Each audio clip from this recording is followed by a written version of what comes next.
The market at Jorin Station was a clattering, polyglot orchestra of smells, voices, and light. Vendors hawked iridescent fruit that pulsed faintly, as if still alive, while mechanical hawkers blared advertisements for weapons banned in half the galaxy, but sold openly here. A dozen species jostled together, trading insults as freely as coin, each convinced the station was theirs by right. In truth, no one owned Jorin. It was an imperial crossroads where arrogance was currency and cruelty was entertainment. The girl wove through the noise with the careless joy of youth. 19, slim but sturdy, she walked with the loose gait of someone unafraid of strangers. A faint braid of hair slipped from beneath her cap, framing eyes that studied the stalls with wonder, not fear. She carried no weapon, only a pack slung at her side, and at her heel trotted a dog, large, broad-shouldered, with fur the color of burnt sand and a loyalty etched into every taut movement. Humans were rare here. Most kept to Earth or its colonies, avoiding the Empire's gaze. Those who did venture out were seen as curiosities, odd creatures of appetite and sarcasm. Some aliens found them amusing, others weak, others beneath notice. Yet all had heard the rumors. Humans had a history that burned too hot, too fast. They'd climbed from sticks to nuclear fire in a heartbeat. Still, most laughed at the idea that such a species could pose a threat. The girl stopped at a stall where a Vorthian trader stacked crystalline fruits, like shards of frozen lightning. She smiled, gesturing at the dog. "He doesn't bite," she said, though the Vorthian recoiled instinctively. The dog's eyes were sharp, but his tail swayed gently. She reached into her pack, pulled out a ration biscuit, and broke it in half. "See? Gentle." The vendor muttered something about primitive pets and waved her away. She laughed, unoffended, and tossed the half-biscuit to her companion. He caught it midair, jaws snapping shut with a sound that made nearby aliens flinch. A murmur rippled through the crowd as soldiers entered the plaza. Their armor gleamed like polished obsidian, etched with the sigil of the Empire. At their center strode a man, or what passed for one. The Galactic Empire general towered above most species, broad and draped in a cloak trimmed with scaled leather. His face was lined not with age, but with disdain. He had lived too long in a hierarchy where cruelty proved rank. His eyes swept the crowd with the lazy arrogance of one who assumed ownership. The girl did not notice him at first. She bent to adjust the dog's collar, whispering something only he could hear. The animal leaned into her touch, eyes soft. It was a small island of affection amid the station storm. She rose, brushing her hands, and turned, colliding lightly with the general's armored chest. A hush fell as though the station itself inhaled. She stumbled back, startled, and offered a quick, awkward apology. "Sorry, I didn't see." The words had barely left her lips when his hand lashed out. The slap cracked across her cheek like a thunderclap. She reeled, catching herself on the dog's shoulder. The plaza erupted with whispers, some amused, others horrified. The general sneered. "Filth," he said, his voice amplified by the helmet's modulator. "You vermin wander where you do not belong. Do you think you can touch the Empire's elite without consequence?" Her hand went to her cheek, skin flushed red. Shock shivered through her, but her eyes did not lower. She stared at him with a steadiness that unsettled even those in the crowd who despised her species. The dog growled deep and resonant, a sound older than empires. He planted himself between her and the general, teeth bared, muscles coiled. The general's lip curled. An animal. With a motion as casual as scratching an itch, he drew a slender energy blade from his belt. A flicker of light, a hiss like air splitting, and the dog collapsed. The silence that followed was heavier than the blow itself. The girl dropped to her knees beside the still form, her fingers trembling as they touched fur already cooling. Her breath hitched once, twice, then steadied. She did not cry. Instead she whispered, barely audible, "My father won't like this." The general laughed, a sound sharp and cruel. "Your father? Do you think the Empire fears primitive breeders of your kind? Humans are tolerated because they amuse us. Nothing more." Around them, aliens muttered. Some chuckled nervously, eager to mirror their master's disdain. Others shifted uneasily, recalling rumors they had dismissed. A few backed away entirely, as though sensing a tremor beneath the ground. The girl rose slowly, her palm brushing the blood-streaked floor. Her cheek still burned, but her gaze was calm. She stood straighter than before. "You'll see," she said simply. The general gestured, and his soldiers herded the crowd back. "Enough of this distraction. Remove the creature's carcass. As for the girl, let her go. Let her species whimper about insult. It will teach them their place." She walked away without another word, her shoulders squared though her steps faltered. The dog's absence beside her was a wound deeper than flesh. Whispers followed her like smoke. At the edge of the plaza, an elder alien leaned against a stall, his scales dulled with age. He muttered to no one in particular, yet loud enough for several to hear. "There are names you do not speak, shadows you do not wake. Baba Yaga is one of them." A merchant snorted. "Old tales. Humans invent monsters to frighten children." The elder shook his head slowly. "Not this one. Not him." That night, the station lights flickered. Power grids stuttered though no fault was found. Patrols reported shadows where none should be, and soldiers who laughed about the slap found their throats dry, their hands trembling on their weapons. The girl sat alone in her quarters, the dog's collar clutched in her fist. The weight of silence pressed against her, yet she did not break. She whispered again to the emptiness, "Papa." Far beyond the station, in the quiet dark where human ships drifted unnoticed, a signal pulsed. It was not loud, not grand, merely a whisper across frequencies the Empire dismissed as primitive static. But within that whisper lay intent sharper than any blade. The dockmaster at Jorin Station yawned as an unscheduled ship requested clearance. Its silhouette was unremarkable, a narrow craft painted in matte black, its hull scarred with travel. No weapons were visible, yet the dockmaster's throat tightened as the request blinked on his console. The transponder identified the vessel with a single word, Continental. Permission was granted before he realized his hand had moved. The craft slid into dock without fanfare. No banners, no escorts. Just a whisper of engines and the soft clank of landing struts. The hatch lowered, steam hissing in the dim light. Out of the mist stepped a man. He was not tall compared to the hulking species around him, nor armored like the soldiers. He wore a simple black suit scuffed at the cuffs, as though he had just come from an ordinary dinner on Earth. His hair was streaked with gray at the temples, his eyes calm, polite, unhurried. He carried no visible weapon. Yet every gaze turned to him. Conversations stuttered, laughter curdled. Even the air seemed to lean away. He adjusted his cuff with a small, precise gesture. "Excuse me," he said, his voice level, almost courteous. "I'm looking for a man who struck my daughter." The words were simple, but those who heard them felt their stomachs twist. There was something in the tone, not anger, not bluster, but inevitability. The general was still feasting in his quarters, boasting of the day's amusement. He laughed loudly, unaware of the shadow now walking the halls toward him. The girl, alone, felt the hum in the walls and looked up. Her breath slowed. Her whisper filled the room. "He's here." The station's corridors were not built for silence, yet silence followed him as he walked.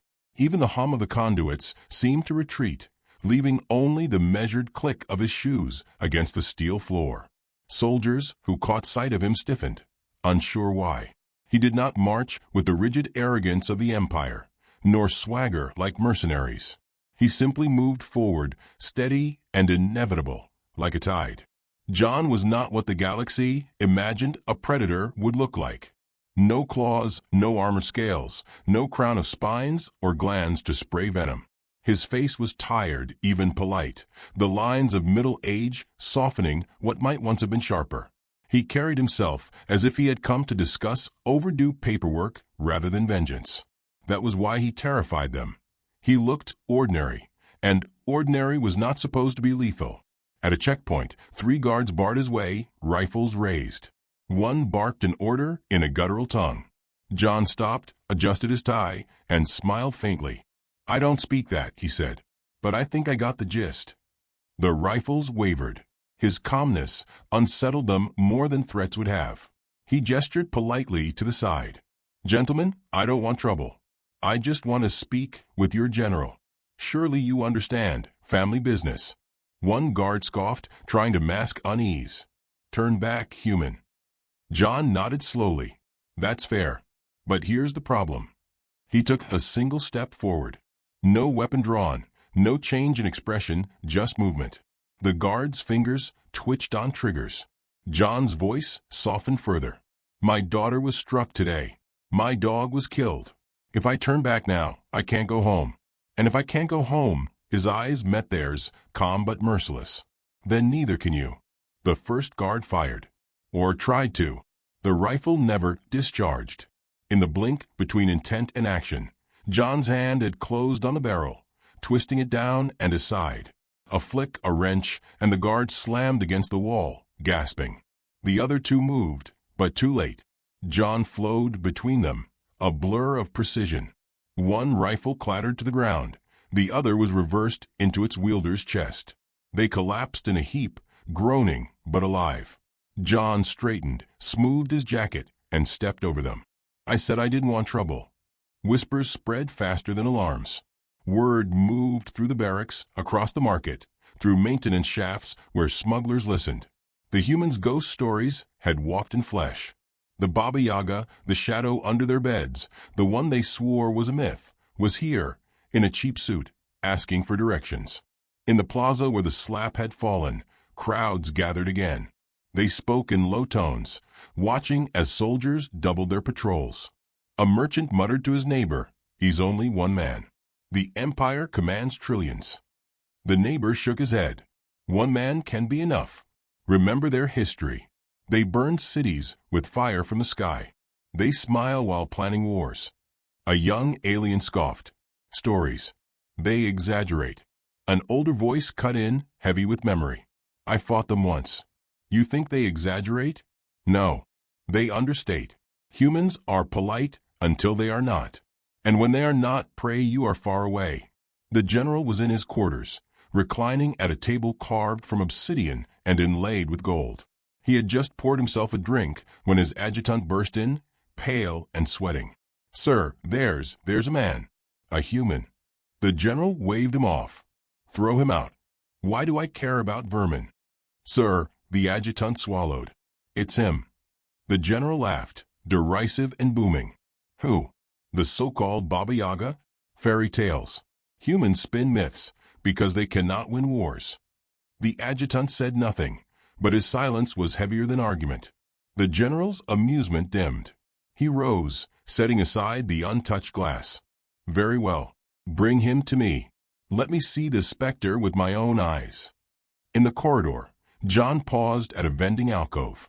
He slid a coin across the scratch panel. The machine sputtered before delivering a small, steaming cup. He sipped. His lips twitched upward. "Not bad. Still not Jersey coffee, but I'll take it." A squad approached, weapons drawn. Their commander barked an order.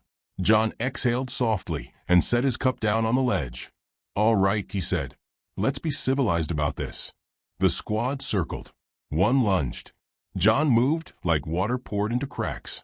Elbows, knees, a flick of the wrist. The fight was over before the coffee cooled. The last soldier remained conscious, pinned against the wall, eyes wide. John leaned close, voice barely above a whisper. "Tell your general I'm coming, and tell him to pray he's sober." He released the soldier, collected his cup, and continued on his way. By the time John reached the general's chambers, the room was ringed with soldiers. The general sat on his throne-like chair, posture broad, voice booming. "So, the ape dares approach." John stepped inside without bowing, without hesitation. His gaze slid briefly to the girl's collar, still tucked in his pocket, before settling on the general. His tone was even. "You struck my daughter. You killed my dog." Murmurs rustled through the soldiers. The general sneered. "A beast, a pet. You make war for an animal." John's eyes never wavered. He wasn't just a dog. The general barked a laugh. Then what was he? John tilted his head slightly, as though considering whether to answer. He was family. The words landed like a stone in water, rippling outward. Some soldiers smirked. Others shifted, uneasy, hearing something beneath the simplicity. The general scoffed. You humans drown in sentiment. That weakness will end your species. John's faint smile returned. That weakness is why we win. The general leaned forward. You think you frighten me? You are one man. I command fleets. John set his cup on the table, carefully, as if placing a candle at a grave. His voice softened further, though his eyes sharpened. I don't need to frighten you. I only need you to understand. You made a mistake, and mistakes have consequences. The general rose, looming. Do you threaten the Empire? John adjusted his tie, calm. No, I promise it. In the silence that followed, the soldiers shifted, uncertain. Some lifted rifles, others hesitated. The general gestured sharply. Seize him. They moved as one, and in the space of a heartbeat, they stopped. Not because they wished to, because their weapons were no longer in their hands. Because John had crossed the distance between them with speed that blurred the edges of sight. Rifles clattered to the floor. Soldiers gasped as wrists bent, knees buckled. None of them died, but none would fight again tonight. John stood amid them, calm, breathing evenly, as though he had merely straightened a room. He looked back to the general. This is what happens when you touch family. For the first time, the general faltered. Not much, a flicker in the eyes, a tightening of the jaw, but it was there. He covered it quickly with a sneer. You will not leave this station alive. John's smile deepened just slightly. That depends on whether you let me walk out. You won't like the alternative. The general barked for reinforcements, but his voice cracked against the silence. The room seemed to lean toward the man in the suit, not the armored figure with the sigil. John retrieved the dog's collar from his pocket, holding it loosely in his hand. His gaze never left the general. You'll hear about me from every survivor I leave behind. You'll hear the name whispered in fear. And when you do, remember this moment. Remember you started it. He turned toward the door, the soldiers parting instinctively. No command could hold them in place. As he passed, one young recruit whispered, not even realizing he spoke aloud, Baba Yaga. The name spread like fire in dry grass. It had been a myth, a story whispered to frighten alien children. Now it had a face, a voice, a presence in the room. And the myth was walking away, alive. The general roared after him, voice strained. You cannot fight the Empire. John paused at the threshold, his head inclined just enough to show he had heard. His words, quiet, carried farther than the general's shout. I don't fight empires. I bury them.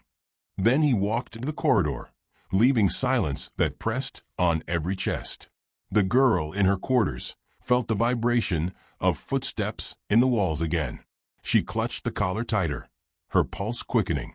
She whispered into the quiet, Papa, and this time her voice was steadier, almost fierce. The general's adjutant swallowed hard, staring at the door through which John had vanished. Sir, he whispered, what if the stories are true? The general said nothing. For the first time in decades, he had no answer. Far above the station, human signals that had lain dormant stirred. What had begun as one man's footsteps was becoming something larger, spreading across frequencies like a pulse. The Empire had slapped a girl, killed a dog. And in doing so, they had awakened what should have been left asleep. In the quiet dark, ships that had played at being merchants shifted their courses. Code ignited. Old agreements were called in. What looked like one man's vengeance was beginning to unfold into something else. The galaxy had a new word for fear, and it was human. The corridors of Jorin Station whispered with unease. Soldiers walked in pairs, eyes darting to shadows. Weapons clutched tighter than protocol demanded. The air felt thicker, as though the recycled oxygen carried weight beyond molecules. Word of the man in the black suit had spread faster than official reports. Soldiers told each other they weren't afraid, but their jokes landed flat. Merchants packed their stalls early. Even smugglers, creatures who thrived in danger, kept their heads low. John had not needed to announce anything. His silence had spoken more than proclamations. He had walked through armed men as if they were reeds in a field, bending before a breeze. He had spoken politely, never shouting, never boasting, and left bodies groaning rather than lifeless. Mercy, too, was terrifying when it came from a man who could have killed without effort. In a darkened lounge on the upper ring, alien officers gathered. Their armor reflected the dim glow of lanterns. Their voices hushed despite privacy dampeners. "He is one man," one insisted, a reptilian officer with scales polished to a mirror sheen. "The Empire's fleets dwarf entire worlds. Why should we fear him?" Another officer, smaller, with skin translucent enough to show his veins, whispered, "Because fear is contagious." Our soldiers saw him dismantle a squad without breaking stride. They saw rifles fall useless in his hands. "Tell me, if you face him, will you aim steady?" The reptilian officer bristled, but did not answer. At the far end of the table, a veteran with scarred mandibles rasped, "I fought in the campaigns on Terra." "You laugh at apes? They laugh louder. They bury their dead, then build weapons from the shovels. They make war out of grief. And this one," his mandibles clicked shut, "this one is grief walking." The others fell silent, each remembering the girl's unflinching stare, her whisper, "My father won't like this." The general summoned his council. His quarters, once echoing with boastful laughter, now rang with strained silence. He stood rigid, his cloak draped like a shadow. "This man undermines discipline," he said, voice harsh. "He is not a legend. He is a terrorist. We will crush him swiftly." The adjutant hesitated. "Sir, every attempt has failed. Squads do not return, or return broken. Rumors spread faster than orders. Already, dockworkers whisper his name. The merchants too. Even the smugglers refuse to cross him." The general slammed his fist on the table, the sound reverberating like a cannon shot. "Then make an example. Capture him. Publicly execute him. End this farce before it grows." But the seed had already grown roots. John sat in a maintenance bay, alone but not idle. Before him, an old datapad hummed with faint light. He traced code into it with the patience of a craftsman, not the urgency of a fugitive. Each line was deliberate, precise, as if he were not merely writing instructions, but carving intent into the galaxy itself. His daughter's collar lay beside the pad, the metal catching dim light. He glanced at it occasionally, his jaw tightening. He did not speak, but his silence carried the gravity of prayer. The door creaked. A shadow slipped in. It was not a soldier, but a smuggler, a wiry alien with nervous eyes and hands that twitched as though addicted to deals. "You're him," the smuggler whispered. "The one they call Baba Yaga." John looked up, expression calm. "That's what they say." The smuggler licked his lips. "They say you're here for revenge. But I've heard whispers. This isn't just about a dog." John tilted his head.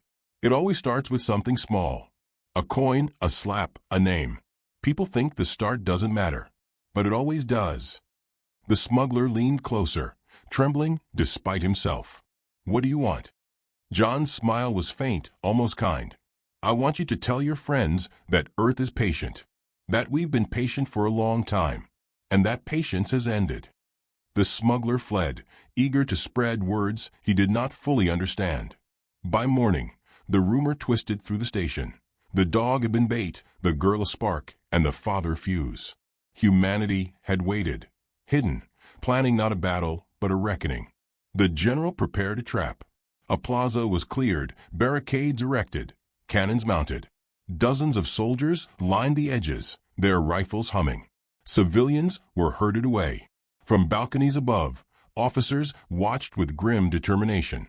In the center, the general stood in his armor, voice booming through amplifiers. "The human comes today. He seeks to make war for a beast. He seeks to shame the Empire. We will show him what happens to those who defy us." The soldiers cheered, but the sound was brittle. Their eyes flicked constantly to the shadows, to the entrances, to the dark corners of the plaza. John entered without fanfare. No weapon, no armor, just the same black suit, the same calm steps. His hands were at his sides, empty. He might have been a man walking into a cafe rather than an ambush. The cannons trained on him. Rifles clicked into readiness. The general spread his arms. There. The ape who thinks himself a wolf. Kneel, and perhaps I will let you live. John's gaze swept the soldiers, not with contempt, but with something colder, recognition. You don't want to be here, he said softly. His voice carried, amplified not by machines, but by silence itself. You're thinking of your families, your homes.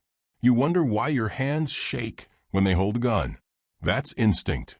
Listen to it. A murmur rippled through the ranks. The general snarled. Do not listen to him. He is one man. John smiled faintly. One man is enough if the timing is right. He raised the dog's collar, letting the light catch its worn metal. You killed him because you thought it would mean nothing. But it meant everything. This isn't just vengeance. This is notice. Before the general could respond, the station lights cut out. Darkness swallowed the plaza. Panic erupted as rifles discharged blindly.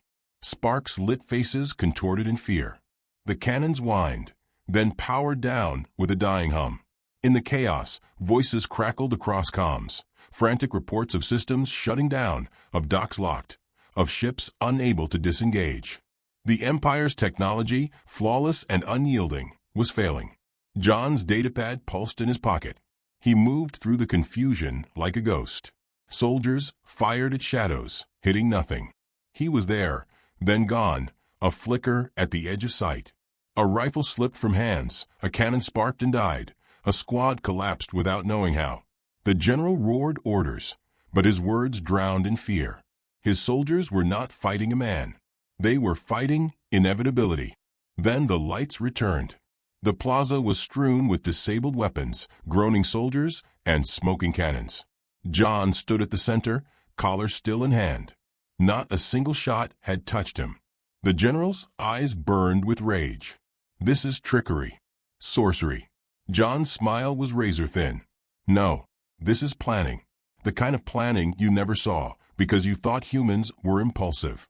While you watched us laugh, argue, waste time on games and junk food, we were preparing. We knew this day would come. We just didn't know when. Now, we do. The crowd of officers shifted, whispers crackling. They saw it now, the fights, the silence, the datapad.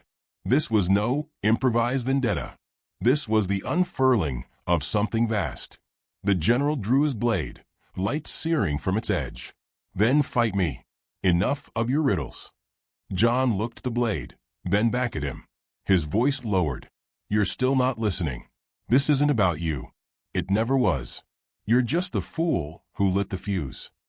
The general lunged, blade flashing. John sidestepped, fluid and precise. A twist of the wrist, a crack of impact, and the blade skittered across the floor. The general stumbled, stunned not by pain, but by the ease of his disarmament. John leaned close, voice a whisper only the general could hear. You think this is war? It isn't. It's a warning. And the real war starts when you realize humanity set the board long before you knew the game. He released him, letting the general stagger back. Soldiers, who remained upright, did not move to aid their commander. They only stared at the man in the suit, their eyes wide with recognition of something larger than legend. John stepped back into the center, lifting the collar once more. You want to know what humans are, he said, voice carrying to every corner of the plaza. We are patient predators. We smile, we joke, we play. But we remember. Every slight, every insult, every strike. And when the time comes, he closed his fist around the collar. We don't fight fair. The general shouted again, desperate, but no one listened. His soldiers lowered their weapons, not in surrender to the man, but to the inevitability he represented. From the balconies above, officers whispered to each other, voices filled with dread. This was never just about a dog. This was never just about family. This was the beginning. The adjutant, pale and trembling, whispered into the comm, Sir, signals are spreading. Fleets are moving. Entire sectors are lighting up with human code. The general turned, his bravado faltering, his voice breaking. What code? The adjutant swallowed hard. The kind we can't decipher. The kind that's been waiting. In the plaza, John looked up, as if hearing the words through the walls. His expression did not change, but his eyes sharpened with quiet fire. "Checkmate," he murmured. The station vibrated as if alive, its bones thrumming with signals too vast for one mind to grasp. Across the galaxy, dormant systems awoke. Merchant vessels that had played harmless for decades shed disguises, revealing hulls plated with weapons never catalogued by the Empire. Cargo haulers unfolded into warships, their holds filled not with grain, but with soldiers drinking coffee and cracking jokes, waiting for the signal. Humanity had not been idle. They had been patient, smiling, shaking hands, trading records and candy bars, while beneath the laughter they built teeth. In the plaza, John stood still, collar in his hand, his face calm as the chaos rippled outward. Soldiers stared at him not as a man, but as a fault line splitting beneath their feet. The general, trembling with rage and disbelief, tried to reassert his authority. "You're bluffing. No species hides power from the Empire. We would have seen. We see everything." John's gaze was steady. "You saw what we let you." The adjutant's comm crackled again, frantic voices bleeding through. Sector patrols collapsing. Supply chains cut. Entire fleet surrounded. The word spread like contagion through the ranks, stripping confidence from their spines. The general drew himself up, voice breaking but still loud. "You cannot topple an empire with tricks." John's smile was faint, weary rather than triumphant. "It's not a trick. It's a reminder. You thought we were pets. We were hunters, pretending not to notice you." With a roar, the general lunged again, blade rekindled in his fist. His soldiers did not cheer him this time. They watched in silence, as he swung at the man who looked like a clerk at a funeral. John moved with precision, sidestepping the blow, catching the general's wrist, twisting with a subtle economy of violence. The blade clattered free. A punch to the gut folded the armored giant, not because the blow was strong, but because it was perfectly placed. The general collapsed, choking on the disbelief that he, the symbol of power, had been unmade by a man with empty hands. John crouched, voice low enough that only the general could hear. "You thought you could humiliate my daughter and kill what she loved without consequence. But actions echo. You weren't just cruel. You were careless. And careless men lose empires." He stood, leaving the general gasping on the ground. The soldiers parted as John walked forward, every step a sermon. His daughter appeared at the edge of the plaza, cheeks still bruised, eyes wide. She clutched the railing as though afraid to breathe. John's gaze softened when he saw her, the mask of inevitability cracking into something human. He raised the collar slightly, as if to say, "I carried him for you."